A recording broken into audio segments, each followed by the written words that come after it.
Derik Queen may be the most intriguing prospect in this 2025 NBA draft class. There's something just engaging of a center who can grab a rebound, push the ball up, take a defender one-on-one to the rim with his handle and get off a slow step finish. How many guys can really do that as a big man? There's just a blend of passing, finishing, handling, and off the dribble creation as a rookie center that makes him undeniable. And again, how many guys can make this type of pass with this much velocity on a pass using his offhand to wrap this pass around to the cutter? And Derik Queen is a threat as a playmaking hub. He reads the floor very well so far, sees how the offense develops, and can make a play. Very intelligent, head is always up, sees cutters, can make those overhead bounce and extra passes in a timely manner. You really see his passing shine in these give and go type situations where he is isolated with another player on a single side and he can fire off a bounce pass to the cutter. He's averaging close to 3 assists on the season. The accuracy on his passes aren't always accurate. I think that's the biggest problem in his playmaking, and there's some miscues that he has with his teammates, and I kind of chalk that up to an adjustment type of thing with new teammates. I am amazed at the times when he is able to get off some passes through tight windows. Being a post and handoff hub allows him to stretch out the defense, pulling the center to him, because if the defense sags off of him, a handoff with Trey Murphy or Jeremiah Fears opens up a potential paint touch. And though he is not all too efficient yet, there are flashes of those three-pointers and mid-range jumpers in space. I like that he is exploring them and taking them. The misses can be rough at times, but the shooting is something important to keep the defense honest. Queen being a playmaker and being put into positions where he is at the top of the key to initiate, where the high post opens up situations like these where he has his body turned as if he is going to hand off the ball with Trey Murphy, and he can fake that handoff. Very smart play, spin off Klay Thompson and dunk this one home. And this is an option he can continuously go to throw off the defense. This time it doesn't go so great here, but you can see how he reads how the defense is reacting to him. And he has that big frame and big body, and combine that with a sharp handle and touch, and you have the tools for a nice rim pressure driver. He's able to stay on balance when changing directions and still play with some force when driving inside. He has some nice counters he can get into with some low-high pickups as a counter when driving against traffic or defenders being aggressive with their hands. He can also get some slide-bys too. Here he gets a spin move as a counter move to the defender walling him up, and he's able to carve out space to finish inside. If you switch a forward onto him, he can be too much, as he has a solid post game to where he can bump, drop step, hook shot, and you can see that touch that he has off the glass. And then he has the big man traits of being a solid screener and roller, rolls well to the rim, can move around as a cutter, lurk in the dunker spot, can do stuff as a play finisher.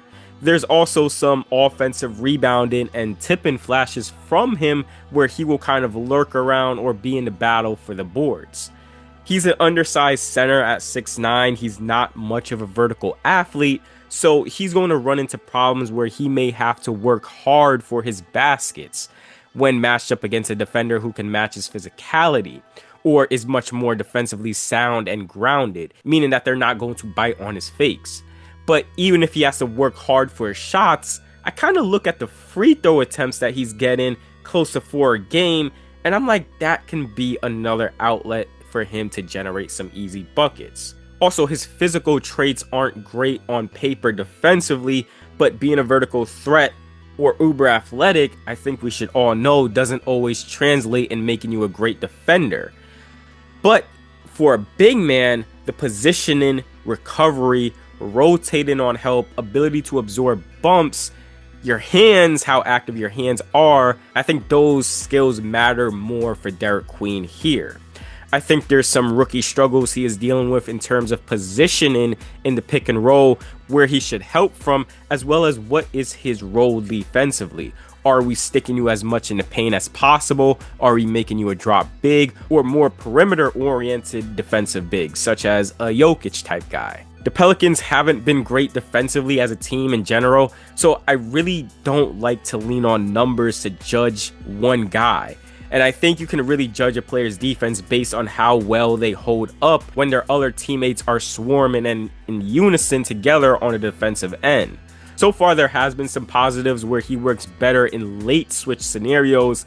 The big body, the ability to wall up and swipe at the ball to get steals is a positive.